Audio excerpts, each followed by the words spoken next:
We're going to talk a little bit about what we learned in the town hall, and to do so, we're joined by Matt O'Neill. Matt is the principal at Teemo, and Yoav Naveh. Yoav is the co-founder and CEO of ConvertMedia. A lot of talk about ad blocking. I don't know whether that was just because we didn't get to other issues, but were you? What was the sort of thing that you took away from that, Matt? Yeah, because you had sort of poo-pooed the issue. Yeah. Well, I'm just trying to get a read on it. Like the signal-noise ratio on these new tech companies with VC backing, I'm always a little bit suspect of. You know, are people making a lot of noise in the media to protect their investment, or is it really a fundamental issue that publishers are facing?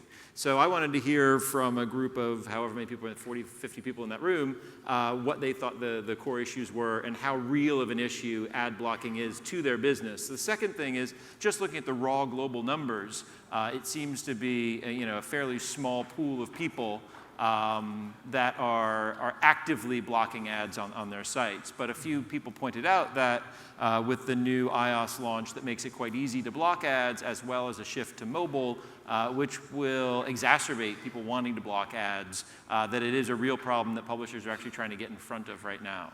Yeah.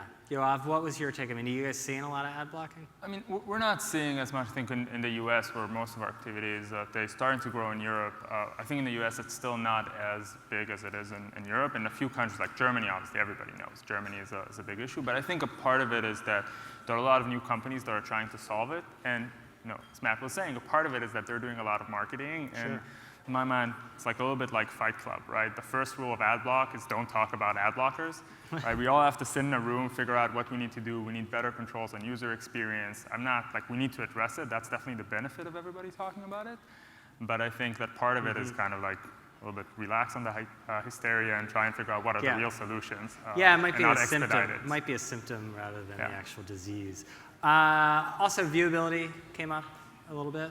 Yeah, we talked about viewability. Viewability's been, sort of on the roster of topics in our space for 12, 18 months now, really heated. I was curious because it came up on the Digiday Slack channel quite a bit.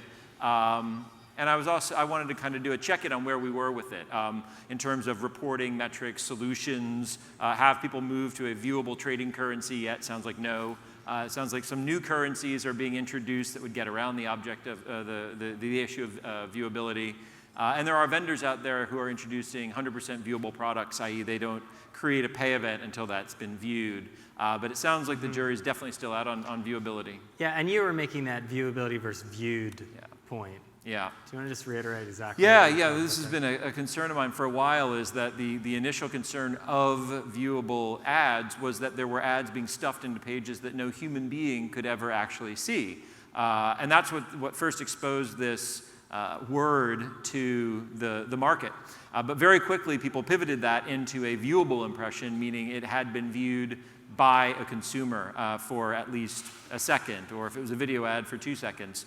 And that started to muddy the waters of separating the fraud viewability issue from the engagement impact and viewed by a human being.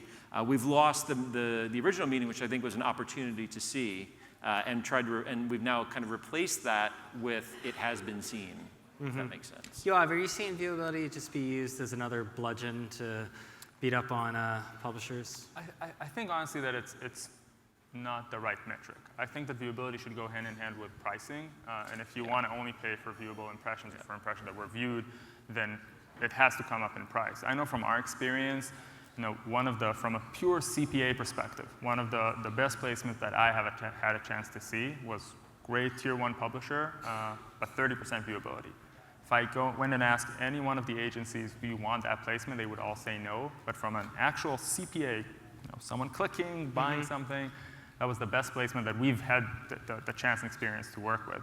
So I really think that it's kind of one of those things that potentially will hurt us unless we kind of do it in the right way. One comment from this morning's session that I thought was really interesting and correct was that in ad tech, we generally kind of run and try and implement a lot of different things, and then 5 years later, we're like, oh my God, what have we done? We need to have the right metrics, and that's kind of where we are now. I think had we in the beginning said we're only going to charge when an ad's actually being rendered, life would have been a little bit simpler now, and now the question is how do we put in the right metrics that would increase performance and not just create chaos. Yeah. One of the good things about doing, because we just did a publishing event in Miami, one of the good things about doing the events close to one another in different continents is to compare and contrast. And at the one in Miami, maybe we just ran out of time, video came up a lot more. Yep. Surprise? Definitely. It was surprising this morning that I blame Matt, of course, for video not coming up. Always blame the moderator. Exactly. That's right. I think that, in Miami it was definitely a very, very big topic. I actually saw on the board that video got a little bit of a bigger turn here, but it will be interesting to see kind of in the next couple of days, kind of talking to some of the people. So we're gonna have another session tomorrow. Tim Faircliff's gonna lead it. What are some issues you think that we didn't get to that you wanted to get to? Well, video definitely was in there. In the broadest sense of where are we with video, how are we monetizing it, and there's a core issue I'd like to hear discussed, which is in the 16 years I've been in this industry, it's the first time I've seen demand outpace supply of premium video content, and I think publishers actually have a bit of leverage to start asking for things like first price auctions on video inventory and pushing back on their providers for that and charging a premium. Buyers want premium video, and there's just not enough of it out there from the broadcasters, et cetera. So I think that would be a really interesting topic to explore. Yeah, and it intersects with a bunch of different issues too, because I mean, there's a lot of fraud in video. Where there's money, there's fraud. Let's face it. And so I think premium publishers could, differentiate by being fraud-free. Yeah. And also, ad blocking is, ad blocking is used to block video ads often, not so much banner ads. So that's an issue. What about you, Yoav? I think that there is, other than the fact, quality supply is obviously something that's hard to find. I think that a big part of it is also changes in how advertisers define what they're willing to accept. I think a few years ago it was you want in-stream, pre-roll is the right metric. I think we're seeing a lot of different type of experiences on publisher side. I think we're seeing outstream becoming something more interesting. In my mind, that's the way to really provide scale, but still maintain a high quality standard. I think the scale today is coming from a lot of in-banner type of video, which don't necessarily provide the enough ROI for the advertiser for the price that it is today. I think that what's happening in the industry today is that more and more of these quality placement come into play. And I think that I agree, there's a lot of opportunities for publishers to do interesting things with advertisers with these units. Okay, so the conversation is going to continue tomorrow, town hall at 8:30 in the morning. But thank you, Matt, for leading it, and thank you, Yoav, for breaking it down for us. Thanks a lot. Appreciate it, guys. Okay, thanks, guys. So I'm just going to also do a little quick review of the challenge boards. Thank you. We sort of hacked them together a little bit, to be honest with you. This one was almost covered. So I went through and I counted up different topics, and mobile by far was the biggest topic, and a lot was around mobile monetization or lack thereof. So that was the #1 issue over here. I think coming in somewhere around second is ad blocking, or OMG ad block as it's put here. So that is a big issue.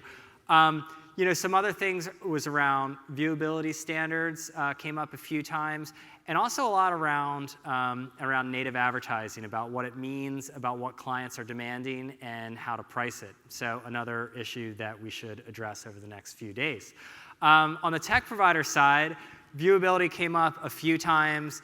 The dreaded F word, fraud, came up several times over here. And also, interestingly, because we do these challenge boards a lot, and I haven't seen it on many, and it's good to see, was user experience being an issue here. So, it would be very nice if sort of the industry, both sides, can sort of get around this idea of improving the user experience while also, yes, addressing the monetization challenge. So these will be around the next few days.